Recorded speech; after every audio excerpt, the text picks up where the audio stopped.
ya. Jadi belum lagi kan banyak partai-partai yang ingin mengedepankan calonnya. Kalau saya tentu sebagai orang Gerindra, kita berharap Pak Prabowo yang maju, gitu. Jangan-jangan memajukan Jokowi Prabowo ini adalah cara supaya Prabowo tidak maju, kan bisa juga begitu kita membacanya, ya. Jadi menurut saya sebaiknya gitu ya dalam situasi sekarang ini adalah satu wacana yang kurang produktif. Kalau bagi saya nggak produktif, makanya saya agak termasuk late response. Ya banyak tidak terlalu menanggapi karena menurut saya itu tidak etikal gitu membicarakan sebuah presiden di masa sekarang, di masa pandemi dan di masa kita menghadapi persoalan-persoalan ekonomi dan lain-lain. Yang kedua juga sebuah pertanyaan juga bagi kawan saya Pak Kodari ini kan tokoh lembaga survei beliau ini.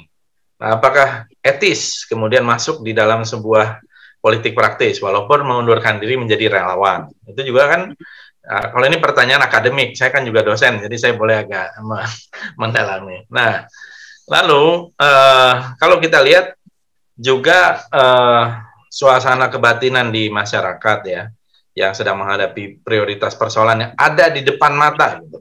Ini kan persoalan yang harus diselesaikan tuh yang ada di depan mata dulu.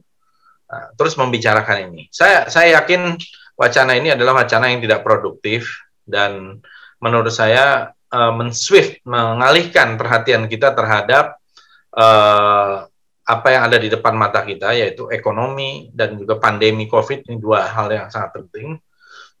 Jadi ini menurut saya terlalu awal untuk disampaikan, ya. Siapapun, baik mau mencalonkan yang ada sekarang maupun yang baru-baru, ya. Menurut saya kenapa kita tidak selesaikan persoalan ini dalam mungkin 6 bulan atau 1 tahun pandemi dan ekonomi ini, dan kita tidak ada prioritas lain kecuali dua hal itu. Gitu. Ini yang menurut saya. Dan kita kalau soal masa jabatan presiden ya ini menurut pendapat saya kan sudah banyak studinya mengatakan, apalagi nih aktivis semua juga, saudara Budi Muniari juga dulu zaman aktivisnya juga kritis kan, dan semua aktivis saya kira sampai hari ini tuh hafal itu kutipan dari Lord Acton itu, power tends to corrupt, absolute power corrupts absolutely, gitu ya.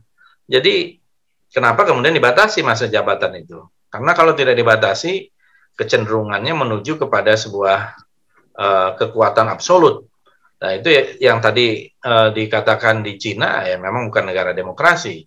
Di Rusia, Putin memang seorang pemimpin yang kuat, strong leadership, dan prestasinya juga boleh dibilang luar biasa, membawa kembali Rusia kepada kejayaannya ya, dengan pengaruh internasional yang juga besar, player yang aktif di berbagai semua forum sampai ke tingkat PBB tentu saja sebagai pemegang hak veto. Nah, tapi kita kan negara yang sudah jelas semangat Undang-Undang Dasar 45 kita saja itu dikatakan di situ setiap warga negara berhak dipilih dan memilih dan dipilih. Jadi sebetulnya harusnya ada pengentengan kalau dipilih dan memilih itu, yaitu memilih yang saya kira hak untuk memilih, tapi hak untuk dipilih juga harusnya dipermudah. Jadi kalau kita mau konsisten supaya tadi tidak ada semacam ketegangan antara pihak-pihak yang mendukung calon presiden A dan calon presiden B, apalagi juga ancaman disintegrasi sosial atau pertentangan di masyarakat, pembelahan gitu.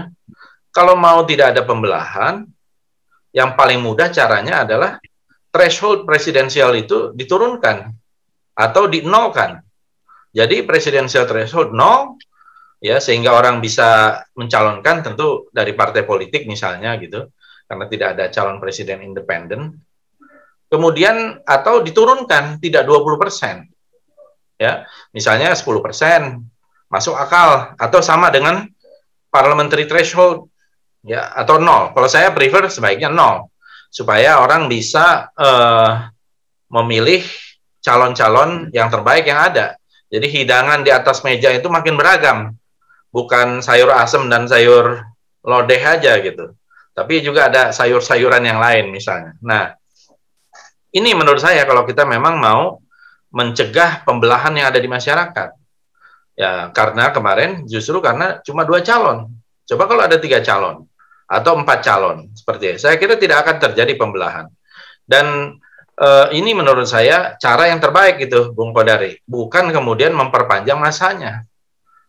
Karena kalau argumentasi itu terlalu mudah untuk dipatahkan. Apalagi Pak Jokowinya sendiri bilang, kecuali ke Pak Jokowi statementnya begini, ya kalau rakyat menghendaki saya siap. Nah itu bolehlah. Tapi ini Pak Jokowinya sendiri sudah menolak, ya kan? Pak Jokowinya jelas-jelas menolak. Dan saya kira ucapan presiden itu sebetulnya dalam tanda petik kan juga hukum juga. Harusnya itu bisa dipegang oleh masyarakat. Kalau kita ada di dalam sistem demokrasi Amerika, ada satu kata ucapan yang salah saja bisa dipersoalkan. Bahkan apalagi kalau janjinya itu tidak deliver gitu. Nah, tapi kan di kita nih mungkin negara kita ini kan pseudo demokrasi ya. Jadi belum sampai kepada satu demokrasi substansial itu. Jadi menurut saya wacana ini selain anomali, tidak tepat sasaran, dan ethically juga menjadi secara etik juga menjadi persoalan. Dan orang-orang pihak-pihak yang bermain di lapangan politik, terutama partai politik pada umumnya semua menolak, gitu ya. Jadi menurut saya tundalah, mungkin ini sampai setahun nanti sebelumnya dan sebagainya, atau karena ini menurut saya akan menjadi wacana yang hanya membuat nanti pecah belah gitu ya. Biarkan misalnya Pak Jokowi konsentrasi dengan masa jabatan yang 3 tahun lagi masih ya, dan saya kira beliau harus memikirkan legacy apa yang mau ditinggalkan. Kalau menurut saya, kalau Pak Jokowi mau dianggap sebagai pahlawan demokrasi, yaitu melakukan presidensial threshold di 0% kan. Nah itu baru jadi tokoh demokrasi, ada legasinya di dalam membangun demokrasi kita ini. Nah, tapi kalau tetap mempertahankan ini, dan memang sudah diketok gitu ya, 20%, dan kemudian apalagi mau ditambah, ya saya kira ini bisa menimbulkan suatu situasi yang nanti tidak kita inginkan gitu, menurut saya ya. Jadi kita jangan bicara dulu orang per orang, apakah Pak Jokowi atau Pak Prabowo. Saya senang aja Pak Kodari ini mempromosikan Pak Prabowo, walaupun menurut saya, dan saya kira menurut Partai Gerindra, yang kita mau promosikan Pak Prabowo itu adalah calon presiden, bukan calon wakil presiden. Saya kira itu, Bung Dayat. Terima kasih. Assalamualaikum warahmatullahi wabarakatuh. Bagus nih, menarik. Sebelum nanti Bang Kodari akan menjawab argumentasinya Bang Fadlizon, saya mau nanya ke Mas Budiari dulu nih. Mas Budiari, kira-kira Pak Jokowi ketika itu saat Rapimnas di Seknas Jokowi mengatakan, nanti pada saatnya saya akan berbicara. Saya akan menyampaikan kemana kapal besar relawan ini kemudian akan saya arahkan.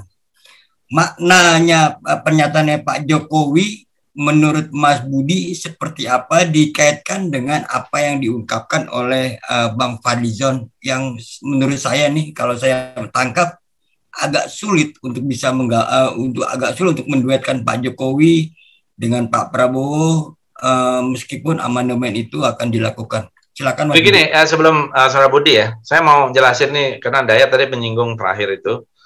Kalau sekarang ini Pak Jokowi dan Pak Prabowo hubungannya sangat baik.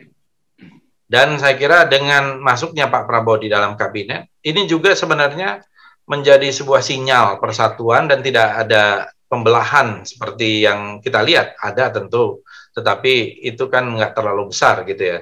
Tapi kita lihat ini adalah upaya untuk mengedepankan kepentingan nasional. Itu juga satu contoh yang menurut saya sangat baik ya, hubungan beliau berdua, dan saya tahu juga dalam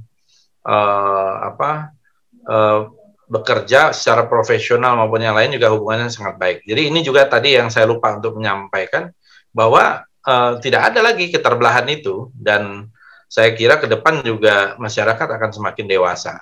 Itu aja, terima kasih. Terima kasih sudah nonton. Jangan lupa like, subscribe, dan share ya.